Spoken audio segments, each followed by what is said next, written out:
Hello YouTube, this is shintigercurl here, that dude in the straw hat, here with yet another wrestling review.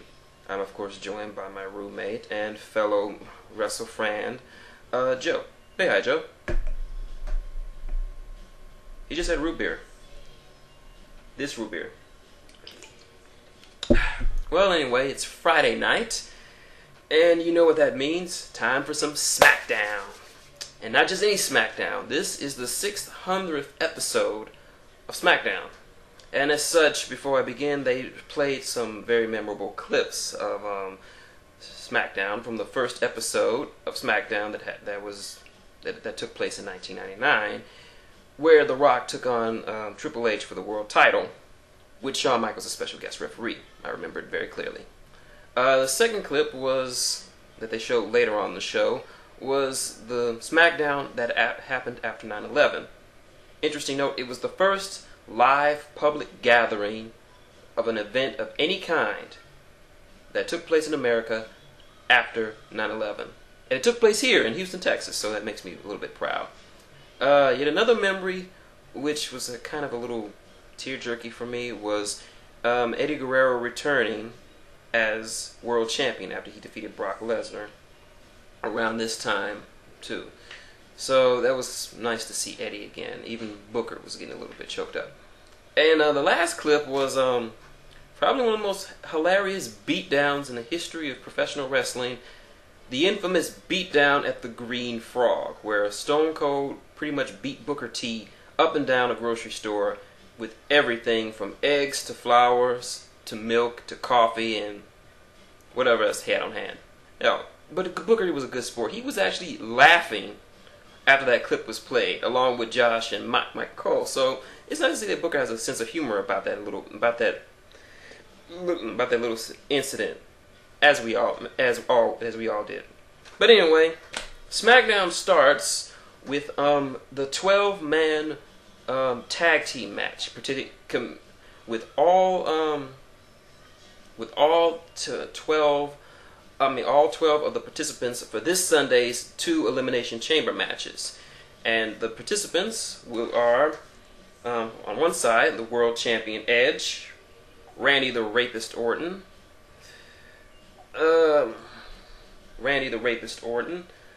John I'm Too Sexy for My Coat Morrison, R Racist Truth, don't even know why he's in the chamber in the first place, Rey Mysterio, John Cena, who came out to a lot of boos. I think this stems from The Rock's promo, so I'm welcoming that. Hopefully it'll go to a Cena heel turn soon. And they're competing against CM Punk, Hail Punk, Wade Barrett, Hail Caesar, King Lobsterhead Sheamus, who Michael Cole incorrectly called the King of the Ring, when we all know the true king was King Booker. And Drew McIntyre, the Big Man Machine Kane, and Dolph Don't Call Me Nikki Ziggler, who was still being scheduled to have his world title coronation tonight. Overall, it was a good match worth over 3 or 2 commercial breaks long. Everyone got their chance to shine. It was very well booked. Everyone looked extremely good going into the Elimination Chamber, but in the end, it was a spear from Edge that got their team the victory. The celebration was cut short when Vicky Guerrero comes out and says that Edge has to hand over the title, which he reluctantly does so. And then Vicky goes on to say he's fired. That's right, the Rated R Superstar is fired. Overall, good way to open the show. SmackDown does not disappoint when it comes to in-ring action. Let's see. The next segment, we have a small interview backstage with dashing Cody Rhodes. Because as you know, a few weeks ago, in the Elimination Chamber qualifying match, Rey Mysterio kicked Dashing in the face, breaking his nose, requiring him to have surgery. So now he has to wear a mask. Well, let me just finish off by saying, fuck Fuck you, Rey Mysterio. How dare you do that to dashing Cody Rhodes' face? Don't you know that's like throwing paint on the Mona Lisa? It's like taking a whiz on Rodin's The Thinker. What? Well, how could you do that, Rey? You little twerp. Next we have a Divas tag match between Beth Phoenix and the Divas champion Eve versus Malise and Layla. Now, please note that outside the ring, doing commentary is Mrs. Undertaker herself, Michelle McCool. She says that she's injured because she kicked Layla in the head too hard. I don't know where that's from, but anyway, I'm surprised. This was actually a good match. It's great to see Malise working when she's not associated with that loser Ted D.B. Blandness Jr. Layla actually looked pretty competent in the ring, but I'm most surprised with is Layla. I mean, not Layla, Eve. Eve is actually getting good. I'm as surprised as anyone else, but I'm just saying she's been looking rather solid in the ring. So she isn't just more than a face. She appears to be practicing in the ring. Well, anyway, the end comes when Michelle decides to interfere and gets a stiff kick to the ankle via Beth Phoenix, the Glamazon.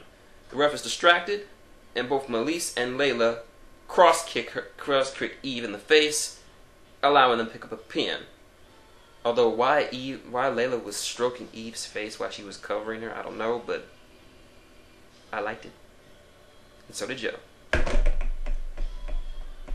He likes HLA. Alrighty, next match is one of Cole's favorites. Kofi Kingston versus The Miz. And Cole stands up to give his usual succulent blowjob that he normally does. But before this match, they replayed probably one of the most replayed clips in the history of professional wrestling, The Rock's return and his promo, in which he verbally rapes Michael Cole. I'd watch yourself, Rock. You're stepping into Randy Orton territory. Nobody rapes in the WWE but him. And of course, Cole was talking all kinds of shit against The Rock for what he said to him, and of course what he said to his boyfriend, The Miz. I'm sorry, Cole. Any kind of validity you had to talk against The Rock went out the window when you shat up and you sat down and you pouted like a little girl. No, not really. I'm sorry, that's offensive to little girls. Little girls wouldn't cry like that. Anyway, this was actually a good match. Excellent match to keep building his momentum for. The Miz's momentum towards his title bout against Jerry the King Lawler. What else happened? The end came when Alberto Del Rio comes out, sans ring music he comes out sans music or a car. It just comes strolling out like, "Hey, hello, Kofi! I have come to watch your match. Hey, you are doing great, my friend. Yes. Oh, look at him! Boom, drop." And he whips Kofi with his scarf, which is enough of a distraction, apparently, to get Miz the win with the skull-crushing finale. He then gets in the ring, and I didn't get to see what happened next because, as you can see, well, if you didn't know, I'm babysitting my nephew this weekend, so he kind of called me away. He needed to unroll a fruit roll-up. But anyway, good match. And for the Miz to make him look strong against Jerry the King Lawler, and a possible feud between Kofi Kingston and Alberto Del Rio. This was a very match-heavy SmackDown, but it's a lot better than TNA's. I'm not even gonna get into TNA. Next match, the WWE Tag Titles. As if any of those belts really meant anything.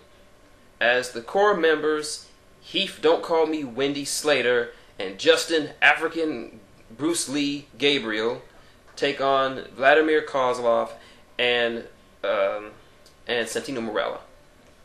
Interesting note, I saw a promo the other day before Santino's official debut a few years ago, and it pegged him as an unstoppable Russian wrestling machine. And I wonder, if they kept that gimmick and he teamed up with Kozlov, they would make a pretty dominant tag team. They even showed some in-ring work by Santino. He was just an unstoppable machine. I mean, but they nerfed him down from unstoppable wrestling machine to joke wrestler. Anyway, this was probably the weakest match on the card. Mainly because I didn't care about it. Why, you ask? Because the tag division in the WWE is dead. Those belts have no value. They have no worth anymore. The tag team division consists nothing of one name tag team, the Usos, and a bunch of mid-carders slapped together.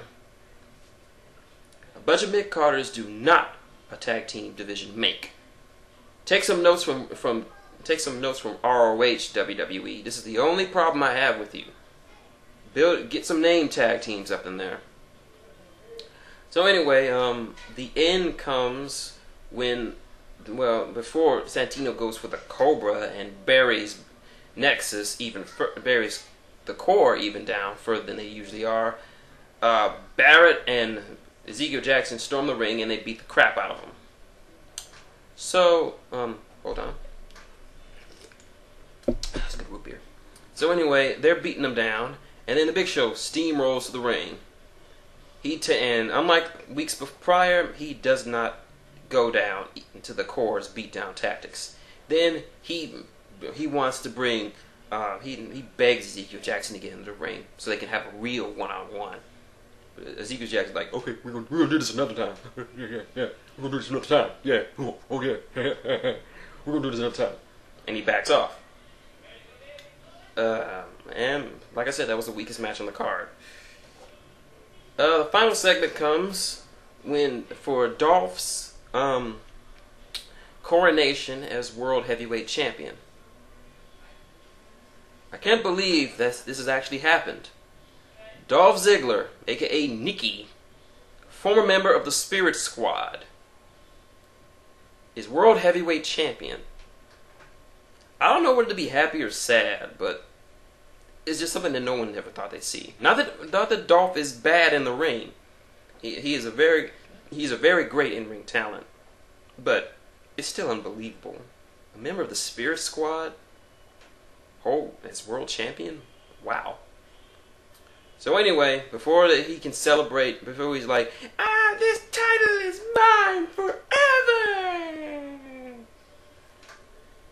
all of a sudden we was like, hold on now, player. Here comes Teddy Long. He's like, okay, listen, player. You've been enjoying I know it wasn't Edge that knocked me out silly, boy. I know it had to be either you or one of you, Vicky. Or you, Dolph, because y'all had the both for most of the game. So what's it going to be, player? And Vicky throws Dolph under the bus. She pretty much gave him up like a prison snitch. It was just terrible for Dolph. And then Teddy Long is like, so you're going to be world champion? Have your first title match. You may have had the power to fire people, Vicky, but I got the power to rehire them. Come on back, Edge. So, the last match, Edge versus Dolph Ziggler for the World Heavyweight title. It was a short match, but it was a good match considering all the booking behind it, with the storyline and all. But it lasts only about 6 minutes. Spear, 1, 2, 3. Edge is an 11-time world champion. I feel so bad for you, Dolph. This possibly has to be one of the shortest title runs in history.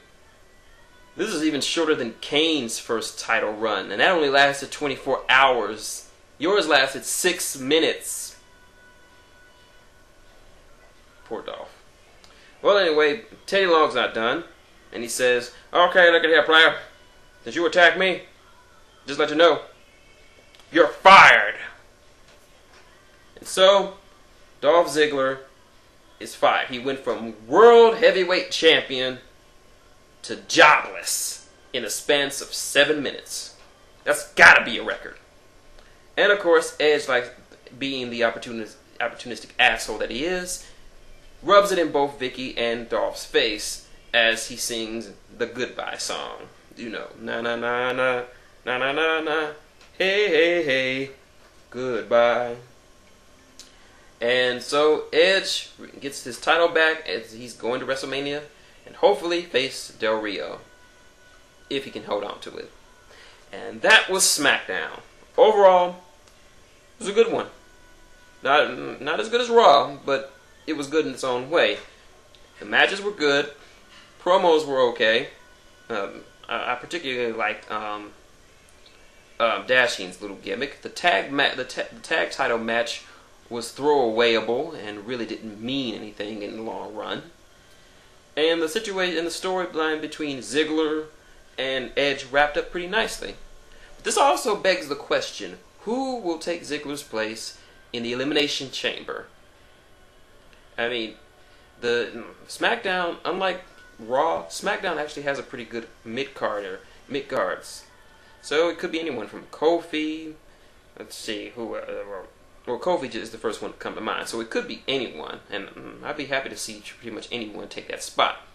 But I'd like to see Dashing take it. Allow him to get some revenge against Ray, and also put him a little bit closer to the title. Unlike Ted the Blandness, Cody is not bland. Cody does not suck. But those questions will be answered this coming Sunday at the Elimination Chamber. 2 chambers, 2 title matches. Well, 1 chamber match is a title match, but anyway. So it's shaping up to be a good Elimination Chamber. Nicely booked and well advertised and pushed. Hell, I'm even looking forward to seeing Jerry Lawler get in the ring with The Miz one more time. I don't know, I'm just looking forward to it now. Maybe it's because The Rock has come back and just electrified the place. It's just awesome. So you will most likely see me again Sunday for my review of the Elimination Chamber. So until then, this is shintigercurl, that dude in the straw hat, and Joe saying good night, wrestle on.